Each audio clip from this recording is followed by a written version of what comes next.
का हाल बा भाई लोग, मजा में बाड़ा नू। भोजपुरी सिनेमा तो आजकल देश विदेश में धूम मचैले बा। यूट्यूब पर गाना हो चाहे बड़का पर्दा पर फिल्म, भोजपुरी एक्ट्रेस के जलवा हर जगह कायम बा। लेकिन सवाल ई बा कि ई सितारा लोग के कमाई कितना बा, कैसे ये लोग इतना दौलत कमा ले बा लोग। आज हम 2025 के लेटेस्ट रिपोर्ट के आधार पर 5 सबसे अमीर भोजपुरी एक्ट्रेस के बारे में बताई जे इंटरनेट पे चर्चा में बाड़ी। तो सबसे पहले बतावल जाओ अक्षरा सिंह के बारे में, जे भोजपुरी सिनेमा के बेगम बाड़ी। 2025 के लेटेस्ट रिपोर्ट के मुताबिक अक्षरा सिंह के नेटवर्थ 50 से 60 करोड़ रुपया के बीच बा। एक फिल्म के 12 से 18 लाख रुपया चार्ज करत बाड़ी। अक्षरा सिंह के कमाई के सोर्स खाली फिल्में नहीं थे, बल्कि इंस्टाग्राम पर 3.6 मिलियन फॉलोअर्स के साथ ब्रांड एंडोर्समेंट और यूट्यूब से भी मोटा कमाई होला। अक्षरा बिग बॉस ओटीटी में हिस्सा ले रही और एक समय पवन सिंह के साथ उनका रिलेशनशिप के बारे में खूब चर्चा रहे। लेकिन ये सुपरस्टार आजकल अपना करियर पर फोकस करत बाड़ी। अब फैशन और डांस से फैंस लोग के दिल जीत रहल बाड़ी। अब बात रानी चटर्जी के, जे भोजपुरी के एक्शन वुमन के नाम से मशहूर बाड़ी। इनकर नेटवर्थ 43 करोड़ रुपया के आसपास बा और ई एगो फिल्म के लिए 25 से 30 लाख रुपया चार्ज करेली। रानी के 2.1 मिलियन इंस्टाग्राम पर फॉलोअर्स बा लोग, जे इनके ब्रांड वैल्यू के बढ़ावेला। रानी अपन फिटनेस और ग्लैमरस लुक के खातिर जानल जानी। रानी के फिल्म रानी नंबर 1 और सिंदूर के सौगंध खूब हिट रहे। ई आजकल वेब सीरीज में भी अपन जलवा दिखा रहल बाड़ी।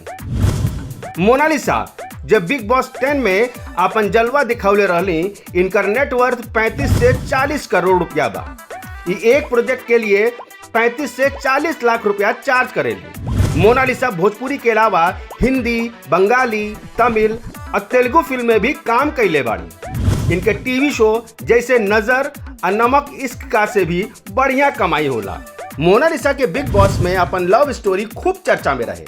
आजकल ये अपन पति विक्रांत सिंह के साथ स्मार्ट जोड़ी में भी नजर आवेली। आम्रपाली दुबे जी जे निरहुआ के साथ अपन केमिस्ट्री में भोजपुरी सिनेमा में आग लगौले बाड़ी। इनकर नेटवर्थ 14 से 30 करोड़ रुपया के बीच बा। एगो फिल्म के लिए 30 से 35 लाख रुपया चार्ज करेली। आम्रपाली के सोशल मीडिया पर भी जबरदस्त फैन फॉलोइंग बा और यूट्यूब और ब्लॉग से भी खूब पैसा कमावेली। मसालादार फैक्ट ये जान ली कि आम्रपाली के निरहुआ हिंदुस्तानी सीरीज भोजपुरी सिनेमा के सबसे बड़ हिट्स में से एक रहे। एकरा बाद नंबर आवेला काजल राघवानी के, जे अपन डांस नंबर से फैन लोग के दिल जीत ले बाड़ी। इनकर नेटवर्थ 14 करोड़ रुपया बा। काजल जी एगो फिल्म खातिर 28 से 30 लाख रुपया चार्ज करेली। काजल के खेसारी लाल यादव के साथ जोड़ी खूब पसंद कइल जाला और इनकर सोशल मीडिया पर लाखों फॉलोअर्स बा। इनकर बारे में तड़कादार खबर ई बा कि काजल के मेहंदी लगा के रखना और पटना से पाकिस्तान जैसे फिल्म बॉक्स ऑफिस पर धमाल मचौले रहे, जैसे ही खूब कमाई कैले रही। ओकरा बाद इनका चार्ज बढ़ गई। तब भाई लोग देखी अब तुलना। अक्षरा सिंह 50-60 करोड़ रुपया के साथ टॉप पर बाड़ी, लेकिन रानी चटर्जी और मोनालिसा भी ज्यादा पीछे नहीं थी। आम्रपाली या काजल के फैन फॉलोइंग इनके कमाई के बड़ कारण बा। लेकिन सवाल ई बा कि का ई लोग बॉलीवुड के टॉप एक्ट्रेस जैसे दीपिका पादुकोण और आलिया भट्ट के टक्कर दे पाई। कुछ लोग कहेला कि अक्षरा सिंह जल्दी कोनो बड़का बॉलीवुड प्रोजेक्ट लेके आवत बाड़ी। का सच बा कमेंट में बताई रहुआ लोग।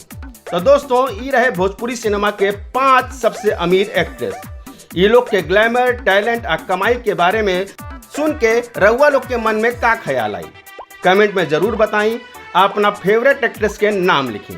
देसीला चैनल के सब्सक्राइब करें, लाइक करें और बेल आइकन दबाएं, ताकि ऐसा मसालेदार वीडियो रहुआ लोग तक पहुंचत रहे। जल्दी मिलब अगला वीडियो में।